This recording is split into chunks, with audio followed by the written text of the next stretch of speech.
I DAB della tua zona saranno disponibili. Eccoci qua. Quante volte avete pensato arriva lui, bello bello, ci pensa lui, stai tranquillo?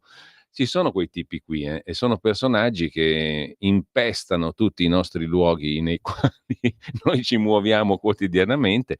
Arriva lui, bello bello, ci pensa lui, stai tranquillo. Poi non ci pensa un cacchio e ti tocca a te tirare la carretta, capito? Arriva lui, bello bello.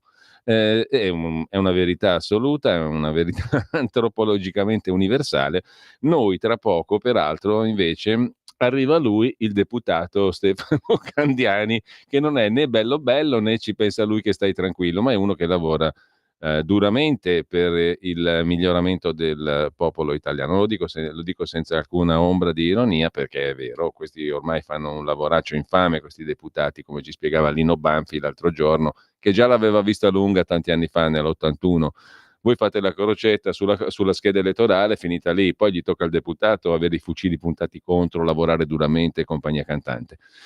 Direi che intanto, in attesa del qui Parlamento, che si appropinquerà tra pochissimo, tra pochi minuti qui sulle, com'è che diceva il nostro illustre collega, magiche onde di Radio Libertà, ecco, tra poco poi ci sarà anche lui che è andato, arriva lui, anche lui bello bello, alle 10:35 circa, 10:30, e conduce da un luogo remoto, perché c'è gente che si sacrifica veramente e anche se si trova in luoghi remoti va in onda lo stesso, con il Zoom, non lo Zoom, il Zoom in versione tardo estiva, diciamo così, ovvero Antonino Danna con tanti suoi ospiti e approfondimenti sui fatti del giorno. Intanto vi segnalo, a proposito dei fatti del giorno, eravamo arrivati lì a Draghi che dice servono riforme mai viste, innovazione, energia, tecnologie e più, ve la ricordate quella roba là? Allegria più, simpatia più, cos'era il crodino forse, non mi ricordo,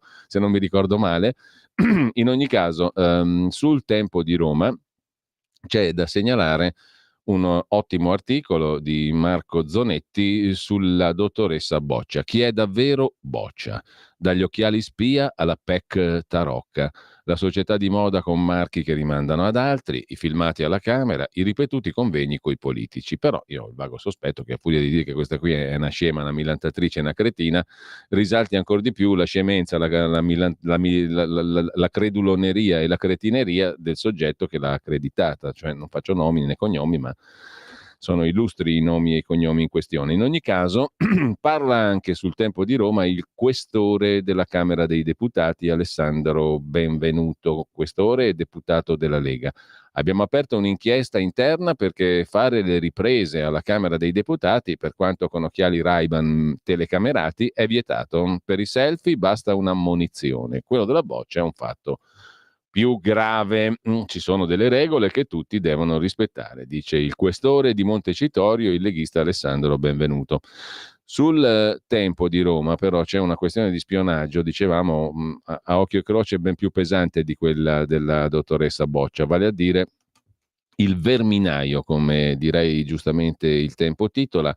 L'articolo è di Rita Cavallaro a pagina 4, un'inchiesta sui dossier, più di 10.000 pagine, spuntano nuovi spiati, qui lo spionaggio addirittura è a livello istituzionale, era a livello della Direzione Nazionale Antimafia, che spioneggiava in direzioni varie. Nei nuovi atti inviati da Cantone alla Commissione Antimafia, incontri, telefonate, intercettazioni con funzionari e giornalisti. Direi che la questione l'ha ottimamente, dal mio punto di vista, inquadrata stamani, e lo trovate ancora ovviamente l'articolo sulla nuova bussola quotidiana, la nuova bq.it, Ruben Razzante. Qui ne escono male le istituzioni ma anche i giornalisti, determinati giornalisti che spacciano per scoop le spionate che ricevono, e sono tanti, non sono soltanto quelli del Domani, nella storia ce ne sono stati tanti altri, alcuni dei quali poi li vedete in televisione a fare tutte le belle trasmissioni sugli approfondimenti dei casi di cronaca nera e non nera.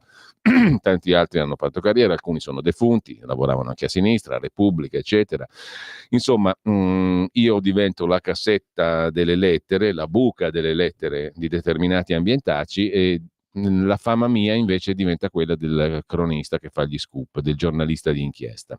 Nei nuovi atti, appunto, ci sono parecchie di queste situazioni, i nomi di nuovi spiati, gli incontri tra spioni e telefonate tra funzionari, c'è di tutto. sono 10.000 pagine, un materiale enorme, le nuove carte dell'inchiesta dossieraggio, quella che conduce la procura di Perugia di Cantone. 10.000 pagine compresi gli allegati trasmessi ieri alla Commissione parlamentare antimafia presieduta da Chiara Colosimo.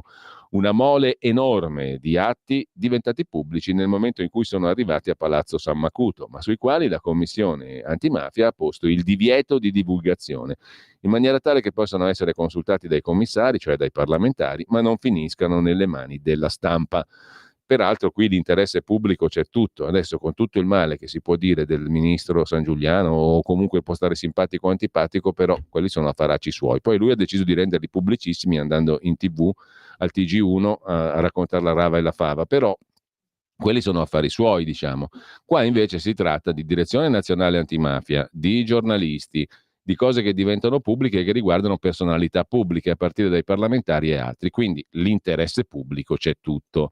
Giusto che la Commissione antimafia esamini, ma è giusto che esaminiamo anche noi. Dobbiamo esaminare noi tutti i cittadini quella roba qua.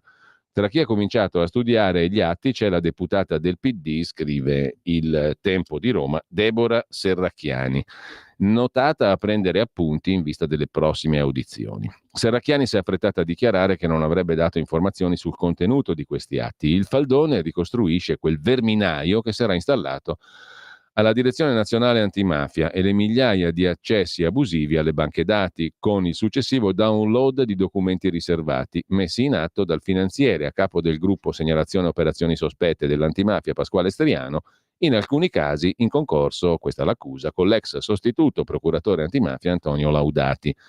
Passati questi materiali ai 3 giornalisti del quotidiano Domani, Giovanni Tizian, Nello Trocchia, Stefano Vergine, i quali poi avrebbero utilizzato le informazioni coperte da segreto per cucinare articoli per colpire il governo Meloni, i politici di centrodestra, soprattutto della Lega, scrive Il Tempo di Roma. Ci torniamo sopra, intanto sono le 10, facciamo una piccolissima pausa e poi andiamo a vedere anche, andiamo anzi ad aprire il capitolo del Qui Parlamento. Ma prima di questo un refresh della prima pagina dell'agenzia ANSA, vediamo cosa ci racconta l'ANSA in questo momento. Ci racconta di un fatto di cronaca nera, tanto per cambiare. Muore accoltellato un 16enne durante una rissa tra giovani, fermato un minorenne. Un altro 17enne è rimasto ferito, scrive l'agenzia ANSA. Il tutto è accaduto in via Piave, zona Saffi, a Bologna. 16enne muore per ferite riportate in aggressione a coltellate, un altro 17enne ferito in quella che da prima ricostruzione sarebbe una rissa fra minorenni. Ad avere la peggio il 16enne già deceduto durante il trasporto al vicino ospedale Maggiore. Per il momento non ci sono altre notizie circa l'identità dei soggetti coinvolti, tutti minorenni. C'è scappato il morto. Per interagire con Radio Libertà, inviaci un messaggio di testo, audio, video al nuovo numero dedicato a te. 340 6709 659 340 6709 659. Rimani connesso con Radio Libertà, la tua radio.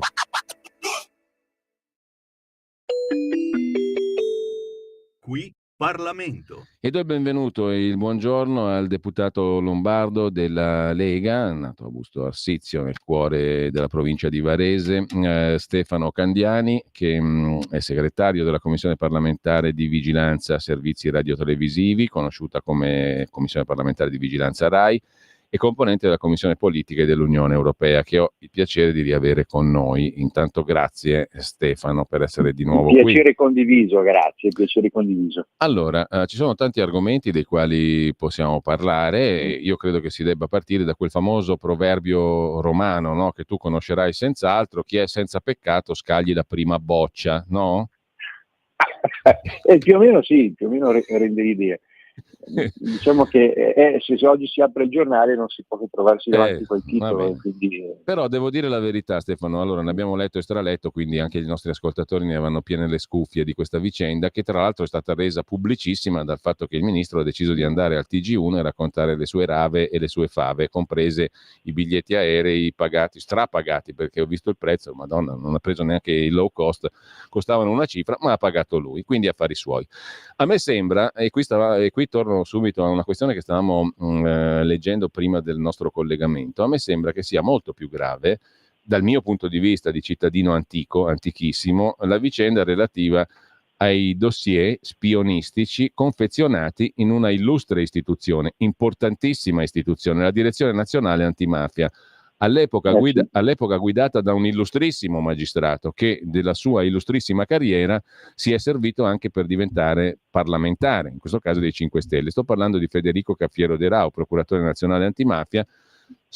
È tutto sotto indagine, quindi dobbiamo usare il condizionale, per carità, però i profili di inquietudine in questa vicenda credo che siano di gran lunga superiori rispetto alla pur pecoreccia vicenda del ministro Sangiuliano, no? Non so se tu sei d'accordo, perché lì si parla di spionaggio ad altissimo livello che parte dalla Direzione Nazionale Antimafia, che coinvolge un magistrato famosissimo, importantissimo come De Rao che vigilava, un altro magistrato importante ormai in pensione, ex sostituto procuratore antimafia Antonio Laudati, un finanziere che era a capo di un settore delicatissimo, quello di segnalazione delle operazioni sospette, Pasquale Striano, per questi ultimi due un altro magistrato famoso, Raffaele Cantone, procuratore capo a Perugia. Perugia è titolare delle indagini su questo capitolo, ha chiesto addirittura gli arresti domiciliari.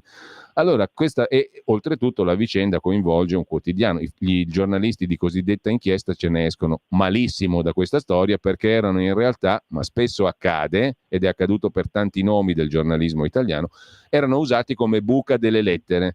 Cioè tu mi fai questo favore perché io, spione, servizio segreto, personaggio losco, ho da regolare dei conti e faccio uscire queste informazioni che vanno a colpire questo e quell'altro. In questo caso soprattutto pare Lega in primo luogo e centrodestra e governo Meloni. Allora la materia nulla da aggiungere la materia è incandescente, però io, se mi permetti, io capisco le esigenze di riservatezza per cui tutto questo materiale di spionamento, una mole enorme, si parla di 10.000 pagine compresi gli allegati, è finita alla commissione antimafia, commissione parlamentare. La commissione antimafia giustamente ha detto non mandiamole nelle mani della stampa, giustamente per un verso, però io credo che l'interesse pubblico qui ci sia tutto. A me che il ministro Sangiuliano paghi l'aereo alla signora Boccia può interessare, per carità, tutto è pubblico, tu sei ministro, tutto diventa pubblico, tanto più se lo rendi pubblico tu andando al TG1. Però mi pare che sta roba qua sia molto molto più pesante e ci sia molto molto più interesse pubblico a conoscere come sono andate le cose. Quindi il segreto sì, per magari permettere ai commissari e ai parlamentari di studiare, ma poi dobbiamo saperle queste robe qua o no? Cosa dici? Dico che è giusto, il ragionamento non fa una piega, infatti c'è una sovraesposizione del tema Sangiuliano, oggettivamente un tema molto estivo, perché siamo ormai alla fine dell'estate e ci siamo abituati a leggere di tutto, dal gossip a tutte le cose diciamo più vaporose sotto l'ombrellone. Ecco, adesso si rientrerà invece nell'ambito più istituzionale, più pesante, e quindi i temi che stai ponendo sulla commissione antimafia e su tutto quello che è stata la fuga di notizie, o meglio il dossieraggio fatto, sono temi che debbono essere approfonditi, conosciuti e soprattutto sanzionati laddove questi hanno dei profili di illegalità. Quella di Sangiuliano la chiudiamo, perché effettivamente l'ha fatto lui ieri anche in telegiornale, ed è, io la definisco una superficialità evitabile e oggettivamente imbarazzante, però tale è e non ha compromesso anche abbastanza in maniera molto, molto plateale dimostrato aspetti pubblici in termini di denaro, di spese di soldi pubblici. Questo è importante. Poi ci sono questioni di convenienza e di opportunità, ma su questo non ci troviamo, è già stato detto fin troppo. La questione invece dei dossier, eccetera, che è rimasta un po' sotto traccia in questi mesi, se abbiamo notato. Questo dovrebbe fare riflettere molto. C'è stato anche un abbassamento di toni molto curioso, e non vorrei che questo però fosse nell'ottica ovviamente di qualche stampa di sinistra, qualche giornale di sinistra, l'obiettivo principale, cioè lasciare cadere tutto nel dimenticatoio e scordiamoci quello che è stato. Occhio, perché qui si tratta veramente di deviazione e di devianze di apparati fondamentali dello Stato che dovrebbero essere al servizio della democrazia, ma in questo caso diventerebbero degli elementi di ricatto nei confronti di chi ha invece responsabilità democratiche. Abbiamo visto la degenerazione con Toti di alcuni concetti di legge, spinti fino addirittura a portare alle dimissioni di un di un presidente di regione eletto con delle accuse che sono francamente da dimostrare, ma soprattutto con delle basi di partenza molto, molto labili. Ecco, vedere questi dossier e riabbinare, riavvicinare anche questa immagine di quello che ho appena narrato fa un po' impressione. Sapere che poi dietro ci possono essere soggetti che oggi sono impegnati in politica come Cafiero De Raho, ma che al tempo erano lo stesso, ricordiamo. No, ma anche perché da tutto questo, scusami se ti interrompo, ma non è un'interruzione, solo per dialogare, sì. Da tutto questo che tu stai raccontando, che io condivido il tuo ragionamento ovviamente, però viene fuori anche un'altra possibile speculazione, sospetto, idea, cioè che siccome questo qui, e lo dico con rispetto, il dottor Cafiero De Raho, l'onorevole Cafiero De Raho, è stato al vertice della Procura Nazionale Antimafia e siccome mi risuonano sempre nella mente le parole di uno che ne capiva qualcosa di queste vicende e che ha indagato il dottor Gherardo Colombo, che diceva che l'Italia è una repubblica fondata sul ricatto. Ecco, io non vorrei mai che certo. il basso profilo, no? Il fatto che, come tu dicevi, questa vicenda sia finita un po' in ombra, dipende dal fatto che molti hanno paura di poter essere ricattati. Altro che la povera dottoressa Boccia, qua siamo su un livello completamente diverso e molto più pesante, perché questa qui avrà fatto 2 fotografie e 3 chat da pirla, però diciamo il procuratore nazionale antimafia è un'altra storia. Quella della Boccia è una tipica storia all'italiana, dai, mettiamola così, ripeto, da ombrellone. Appunto, ma a me mi preoccupa di più che uno che fa il procuratore nazionale antimafia sia a capo certo. di un ufficio dal quale escono quelle robe lì, che possono essere veramente strumenti di ricatto. Certo. Ma io, allora, premesso che non condivido la presenza lo dico senza ombra di dubbio e l'ho detto già anche pubblicamente in Parlamento, non condivido la presenza in politica di magistrati, perché il magistrato per il ruolo che svolge dovrebbe avere una terzietà che va anche oltre la sua attività professionale, cioè scoprire il giorno dopo che uno sveste la toga e si mette in politica che questo ha una sua appartenenza politica molto marcata, mi fa venire il dubbio che anche quando esercitava la funzione pubblica di magistrato avesse questo tipo di impostazione, quindi fazioso di parte. Ecco, questo non dovrebbe essere. Ma il fatto di scoprire oggi che ci sono, in questo caso, delle compromissioni che possono portare addirittura ad avere al centro di questa intricata vicenda colui che fu procuratore nazionale antimafia, a me veramente fa orrore e paura. Perché, attenzione, queste sono persone che poi quando esercitano la loro propria funzione, hanno in mano le chiavi della prigione, cioè ti mettono in galera. Cioè sono gente che ti può rovinare la vita, e sapere poi che ci sono delle compromissioni politiche o addirittura in questo caso dossieraggi e costruzioni fantastiche fatte al posta proprio per inguaiare le persone, questo è veramente terribile. Ecco, scusami, veramente le deviazioni degli apparati dello Stato. E a corroborare quello che tu stai dicendo, scrive il GIP di Perugia Elisabetta Massini che le indagini su questa vicenda hanno consentito di accertare che il finanziere Striano, qui è un magistrato che parla, non è l'accusa, il PM, ma il GIP, il giudice per le indagini preliminari, che ha lo scopo di vagliare il materiale fornito dagli inquirenti, in questo caso di Perugia.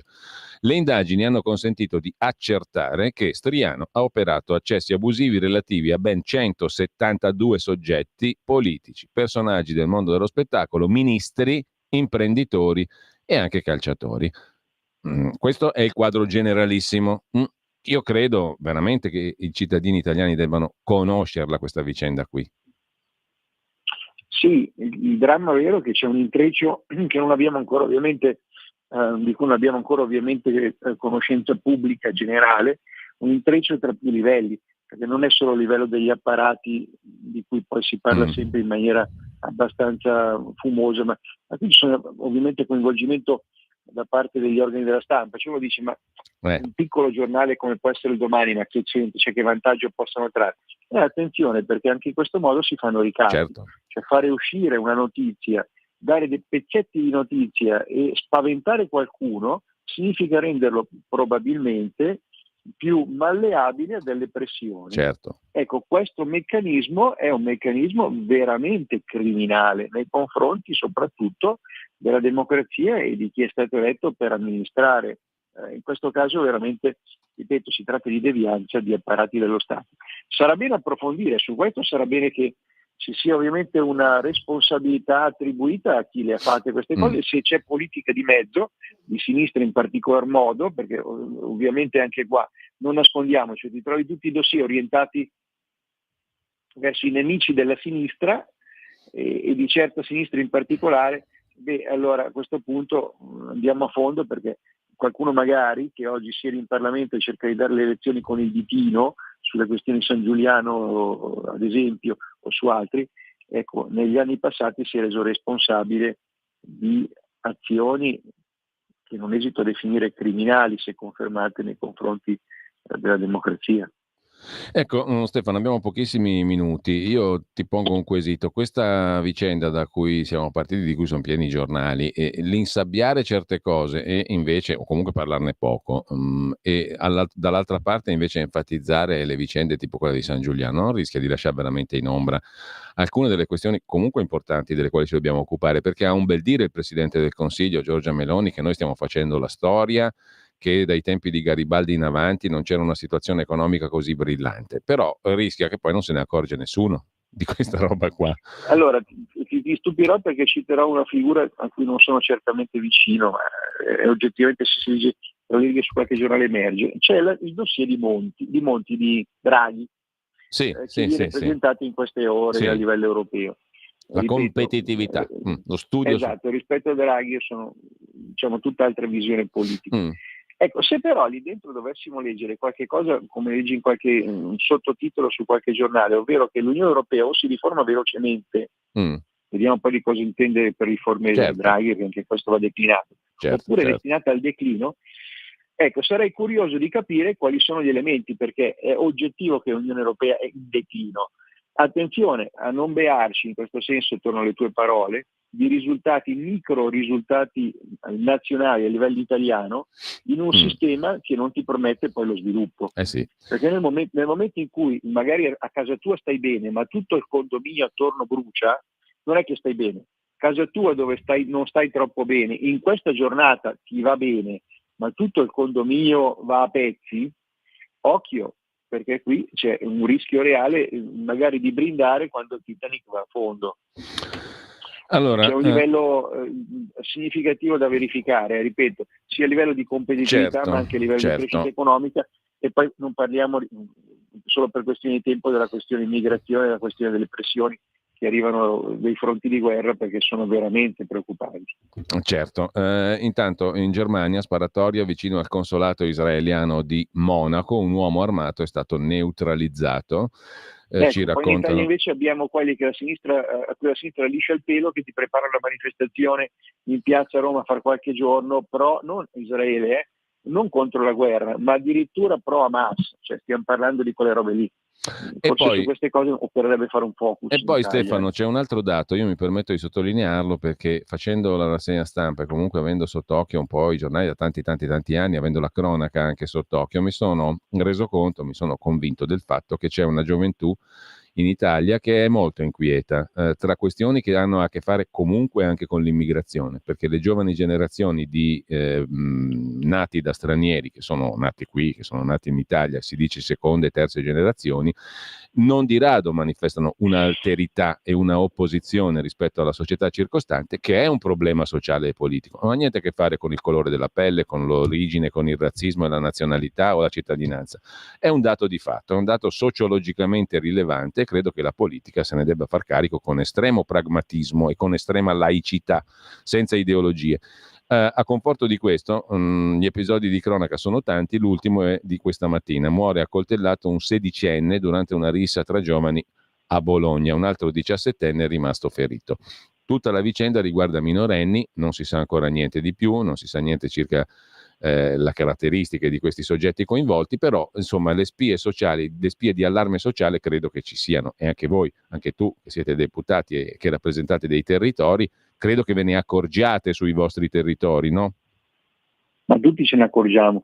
Dopodiché dico anche che bisognerebbe guardare di più le esperienze già fatte in altri paesi che hanno una storia differente da quella italiana, ma che con l'immigrazione ci hanno già sbattuto il grugno più volte. Cioè, accennavo già settimana scorsa, se basta andare, ecco, per chi ha la mia leva anagrafica, la mia età anagrafica, pensare ai paesi nordici si pensa ai paesi ai paesi perfettini, quelli con tutto che funziona benino, eccetera.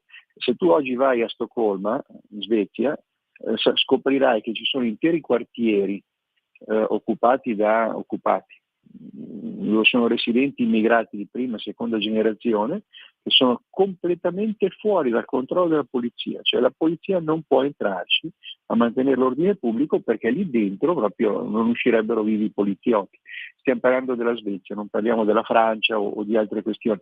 Attenzione, perché questi sono degli allarmi che vanno colti molto bene, molto in maniera chiara, non banalizzandoli con temi come lo Ius Soli o lo Ius Cole o altre cose, o andando a parlare di razzismo quando si mette in evidenza che questo tipo di situazione nasce laddove c'è una eccessiva concentrazione di immigrati prima o seconda generazione che non hanno assorbito i valori, per semplificare dico costituzionali italiani, non voglio parlare neanche di quelli tradizionali perché il tema sarebbe ancora più largo. Ecco, sollevare questi allarmi non è razzismo o non vuol dire essere intolleranti verso lo straniero, ma vuol dire capire che l'integrazione la si fa con il lavoro e con delle quantità di persone che non siano concentrate, come avviene nelle periferie delle città, altrimenti si creano dei ghetti e si creano realmente delle bombe ad orologeria, che in altri paesi europei, come dicevo poco fa, sono già esplose da tempo e che da noi fortunatamente non si sono ancora così fortemente create, ma che siamo ovviamente preoccupati perché, ripeto, la semplificazione del ragionamento fatta dalla sinistra, che non è capace di affrontare il tema e di dargli anche una risoluzione operativa, ti dice che tu non accetti lo straniero sei automaticamente razzista, e quindi questi devono venire senza alcun controllo e addirittura diventare cittadini italiani dopo 5 anni di scuola del ragazzino alle elementari, cioè figurarsi, cioè vuol dire trasformare l'Italia veramente in una periferia degli altri paesi d'Europa. Allora, io ringrazio Stefano Candiani per questo nostro colloquio. Stefano, buona giornata, grazie. Ci vediamo presto, ci sentiamo presto. A presto, a presto. Qui Parlamento. Facciamo in tempo adesso a dare un'occhiata velocissima prima delle 10:30, prima di lasciarvi a Zoom, versione tardo estiva settembrina, diremo quasi, con Antonino Danna e i suoi numerosi ospiti, sempre su temi di attualità. Vi lascio con una segnalazione, una serie di segnalazioni rapide ancora dai giornali di oggi. Fulco Pratesi compie domani 90 anni, una vita meravigliosa, scrive Repubblica, era il 1937, il primo ricordo, stavamo nella camera di mio nonno a Roma, sulla finestra una siepe di bambù. Stavo aggrappato a vedere quello che succedeva fuori e accade una cosa miracolosa, una sfilata di cammelli, di cavalli bellissimi di Ascari. Era il ritorno nella caserma di Pietralata della marcia per l'impero fascista. Avevo 3 anni, dice il fondatore del WWF, che banalizzando molti ricordano per il fatto che dice che schiaccia lo sciacquone del water closet dopo 3 volte che fa la pipì per risparmiare acqua e non si fa la doccia da quando è giovane. Questi comportamenti evidentemente hanno avuto anche un benefico effetto sulla sua longevità. Non si fa la doccia da quando ragazzo giocava a rugby per risparmiare l'acqua. Comunque, al di là delle battute e delle stupidaggini, 90 anni per Fulco Pratesi, il clima è impazzito, dice Pratesi a Repubblica, oggi è causato dall'azione di esseri umani, eppure c'è ancora gente che crede che la Terra sia piatta. Fulco Pratesi è nato a Roma il 6 settembre del 1934 e quindi compie domani 90 anni. Per quanto concerne Repubblica, poi vi segnalo dalla cronaca fiorentina la questione sicurezza. Ieri abbiamo parlato del 91enne che è stato ridotto in coma dalla 25enne straniera senza tetto che era peraltro beneficiaria della sua attenzione, della sua carità, e poi lo ha colpito. Sciopero sicurezza, vogliamo agenti sui bus meno sicuri, dicono i sindacati che hanno indetto per oggi a Firenze una protesta dalle 18 alle 22 e nel quartiere dell'anziano che è finito in coma c'è anche lì molta tensione, scrive Repubblica. Repubblica in cronaca di Palermo si occupa poi del centro storico del capoluogo siciliano. 3 baby gang si contendono il controllo del centro storico di Palermo. Negli ultimi giorni hanno colpito in centro città, poi in periferia, scardinando saracinesche a 2 negozi per rubare qualche migliaio di euro e alcona di prosciutti. Qualche giorno fa altri negozi presi di mira da giovani rapinatori armati di coltello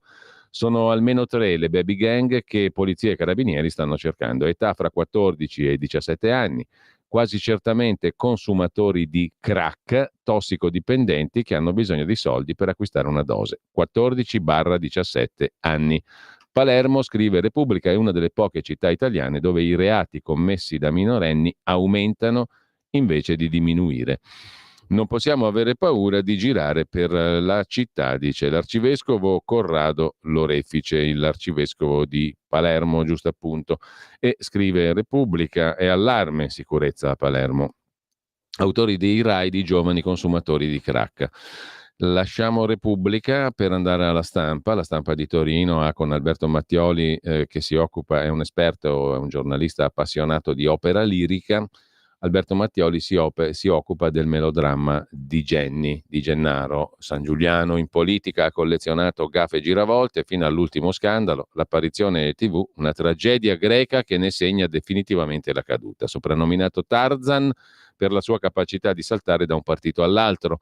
Nel suo repertorio tante citazioni sbagliate e il vizio dell'autocelebrazione, così Mattioli sulla Stampa. Ma sulla Stampa c'è un'altra questione che è di carattere più strutturale, è in ritardo un progetto su 3, un progetto infrastrutturale, dalle ferrovie alle biblioteche, l'avviso del meeting di Cernobbio sul PNRR. Lo studio dell'Ambrosetti, la European House, ogni anno a settembre a Cernobbio si ritrovano i potentoni, i cervelloni, gli economistoni, i politiconi, quelli che contano. Dal 2026 un impatto dell'1,9% sul PIL, dice lo studio della Ambrosetti, ma non si può sbagliare. La frenata dei programmi sull'inclusione, il 14% dei lavori non è mai partito, i sindaci denunciano troppa burocrazia. PNRR da tenere più che d'occhio. E ancora sulla Stampa, Marco Bresolin da Bruxelles si occupa degli incubi di Mario Draghi.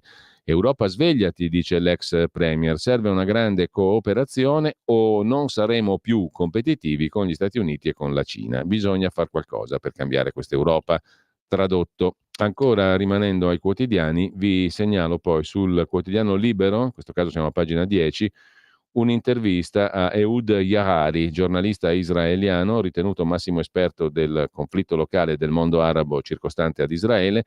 Gerusalemme può azzerare il petrolio iraniano, dice il giornalista, che addirittura parla con il capo di Hamas, Sinwar. Penso che lui non sia più a Gaza, ha perso molti consensi nell'ultimo anno. La minaccia dell'Iran non ha mai combattuto una guerra, l'Iran fuori dai propri confini. Libano, Netanyahu sta agendo troppo lentamente contro Hezbollah, deve essere più incisivo. Chi ha attaccato il 7 ottobre non pensava che l'esercito israeliano sarebbe entrato via terra nella striscia di Gaza. L'intervista assai interessante a pagina 10 di Libero è di David Zebuloni. A quasi un anno dal 7 ottobre, che ha spezzato gli equilibri del Medio Oriente, Israele e Hamas sembrano di nuovo punto e a capo. Le forze dell'esercito israeliano combattono per annientare i terroristi palestinesi e riportare a casa gli ostaggi, ma questi muoiono nei tunnel del terrore e vengono liberati quando è troppo tardi. Come si concluderà il conflitto? E si espanderà magari invece ancora di più? In esclusiva per Libero, Ehud Yahari, appunto, dice la sua, ha esposto il suo poco incoraggiante pronostico già giorni fa a riguardo e ha svelato anche il suo legame misterioso con il leader di Hamas, Yahya Sinwar, un esperto dunque al massimo livello. Intanto sfilano per celebrare la strage di ebrei a 2 giorni dall'anniversario degli attacchi. Qui siamo in Italia, i giovani palestinesi. Il 7 ottobre 23 è la data di una rivoluzione. Il centrodestra commenta: questo è un orrore. Silenzio da PD e 5 Stelle. L'esilio della parola. Questa è l'espressione coniata da Elie Wiesel, intellettuale ebreo che conobbe il campo di sterminio. Si riferiva alla distorsione dei significati che applicava la propaganda nazista. L'esempio più orribile, la scritta sopra l'ingresso di Auschwitz. Arbeit macht frei. Il lavoro rende liberi. Lì dentro c'era solo l'annullamento di ogni vita e libertà. Quella stessa logica riemerge 80 anni dopo a leggere il post con cui l'Associazione Giovani Palestinesi Italia annuncia una manifestazione per il 5 ottobre prossimo a Roma. Il 7 ottobre 23, quando fu fatta strage di israeliani, appunto, è la data di una rivoluzione, è l'incipit del manifesto dei giovani palestinesi Italia. Con questa segnalazione ci salutiamo. Sono le 10:27, terminiamo qui la nostra rassegna stampa. Un saluto a tutti coloro che ci hanno seguito, buona prosecuzione di ascolto, refresh veloce dell'agenzia ANSA, nubifragi in Piemonte, 50 persone isolate in Val di Susa, piogge molto intense dalla sera di ieri, come da previsioni si contano i primi danni. Il comune di Cogne avverte stare lontani dai corsi d'acqua. E poi l'aggressione di Bologna, un sedicenne morto accoltellato, fermato un minorenne, un altro 17enne rimasto ferito. Per il momento non ci sono altri dettagli su questa storiaccia di cui certamente si parlerà domani. Buona mattina a tutti. Avete ascoltato la rassegna stampa. Da oggi la tua